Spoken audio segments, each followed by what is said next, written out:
ओम नमो भगवते वासुदेवाय। हमारे YouTube चैनल पर आप सभी दोस्तों का हार्दिक स्वागत है।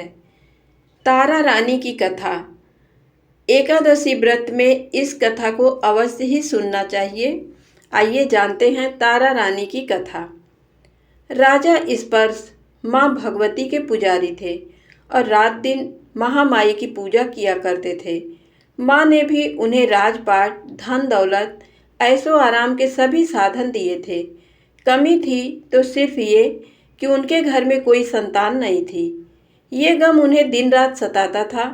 वो माँ से यही प्रार्थना करते थे कि माँ उन्हें एक लाल बख्श दे ताकि वे भी संतान का सुख भोग सकें। उनके पीछे भी उनका नाम लेने वाला हो, उनका वंश चलता रहे। माँ ने उनकी पुकार सुन ली। एक दिन माँ ने आकर राजा को स्वप्न में दर्शन दिए और कहा कि वे उसकी तेरी भक्ति से बहुत प्रसन्न हैं। उन्होंने राजा को 2 पुत्रियां प्राप्त होने का वरदान दिया। कुछ समय के बाद राजा के घर में एक कन्या ने जन्म लिया। राजा ने अपने राज दरबारियों को बुलाया, पंडित व ज्योतिषियों को बुलवाया और बच्चे की जन्म कुंडली तैयार करने का आदेश दिया।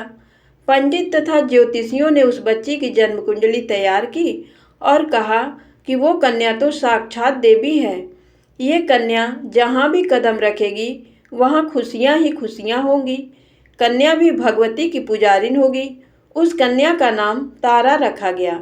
थोड़े समय बाद राजा के घर वरदान के अनुसार एक और कन्या ने जन्म लिया। मंगलवार का दिन था। पंडितों और ज्योतिषियों ने जब जन्म कुंडली तैयार की तो उदास हो गए। राजा ने उदासी का कारण पूछा तो वे कहने लगे कि वह कन्या राजा के लिए शुभ नहीं है। राजा ने उदास होकर ज्योतिषियों से पूछा कि उन्होंने ऐसे कौन से बुरे कर्म किए हैं जो कि इस कन्या ने उसके घर में जन्म लिया। उस समय ज्योतिषियों ने ज्योतिष से अनुमान लगाकर बताया कि वे दोनों कन्याएं जिन्होंने उनके घर में जन्म लिया था, पूर्व जन्म में देवराज इंद्र के दरबार की अप्सराएं थीं। उन्होंने सोचा कि वे भी मृत्युलोक में भ्रमण करें तथा देखें कि मृत्युलोक में लोग किस तरह रहते हैं। दोनों ने मृत्युलोक पर आकर एकादशी का व्रत रखा।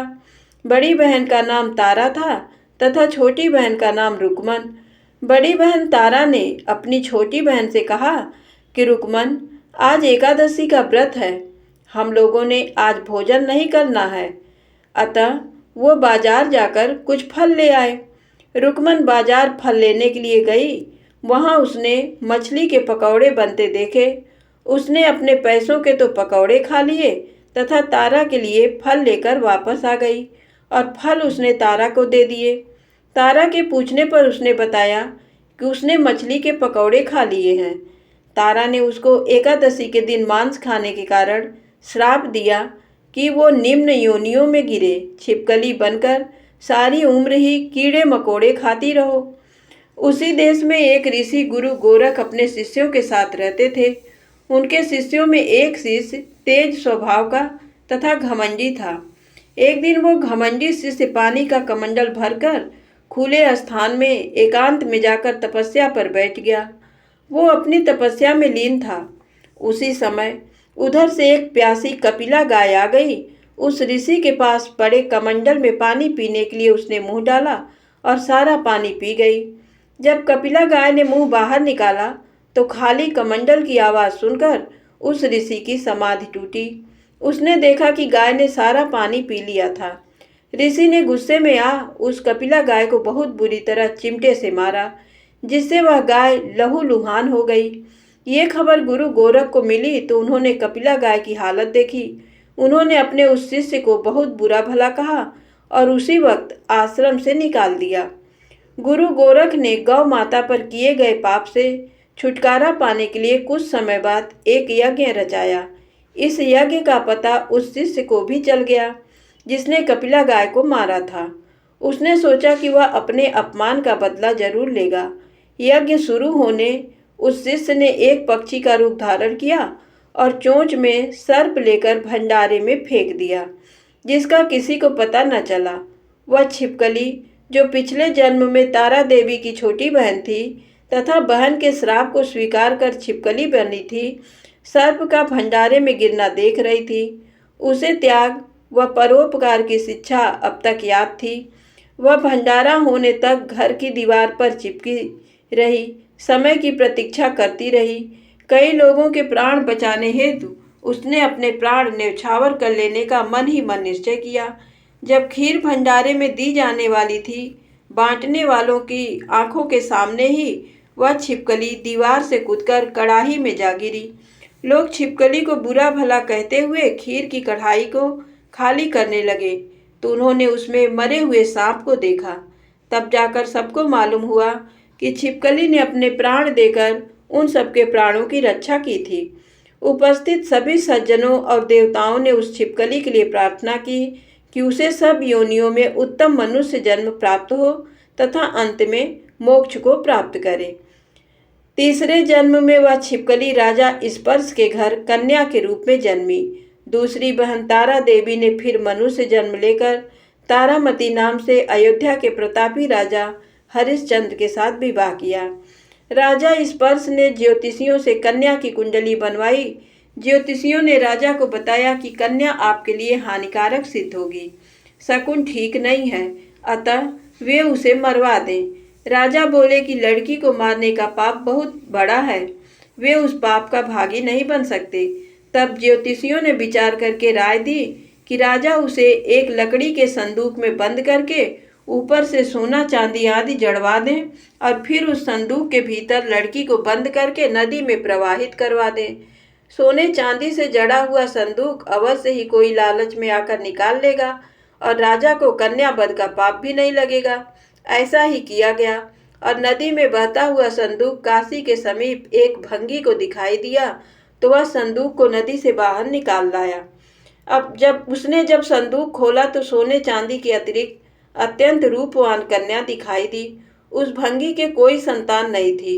उसने अपनी पत्नी को वह कन्या लाकर दी तो पत्नी की प्रसन्नता का ठिकाना न रहा। उसने अपनी संतान के समान ही बच्ची को छाती से लगा लिया। भगवती की कृपा से उसके स्तनों में दूध उतर आया। पति पत्नी दोनों ने प्रेम से कन्या का नाम रुक्को रख दिया। रुक्को बड़ी हुई तो उसका विवाह हुआ। रुक्को की सास महाराजा हरिश्चंद्र के घर सफाई आदि का काम करने जाया करती थी। एक दिन वह बीमार पड़ गई तो रुक्को महाराजा हरिश्चंद्र के घर काम करने के लिए पहुंच गई। महाराज की पत्नी तारामती ने जब रुक्को को देखा तो वह अपने पूर्व जन्म के पुण्य से उसे पहचान गई। तारामती ने रुक्को से कहा कि वो उसके पास आकर बैठे। महारानी की बात सुनकर रुक्को बोली कि वो एक नीच जाति की भंगिन है, भला वह रानी के पास कैसे बैठ सकती थी।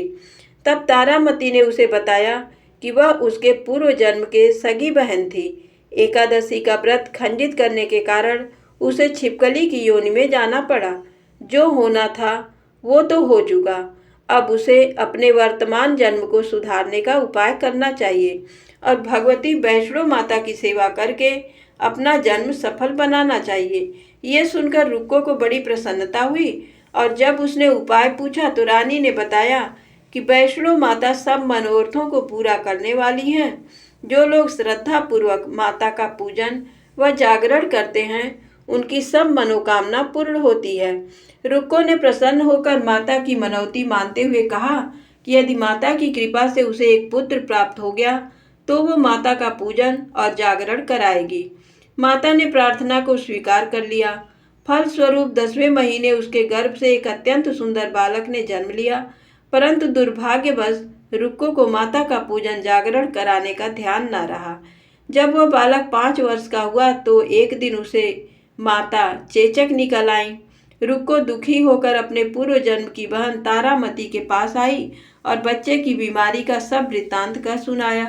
तब तारामती ने पूछा कि उससे माता के पूजन में कोई भूल तो नहीं हुई। इस पर रुक्को को 6 वर्ष पहले की बात याद आ गई। उसने अपराध स्वीकार कर लिया। उसने फिर मन से निश्चय किया कि बच्चे को आराम आने पर जागरण अवश्य करवाएंगी।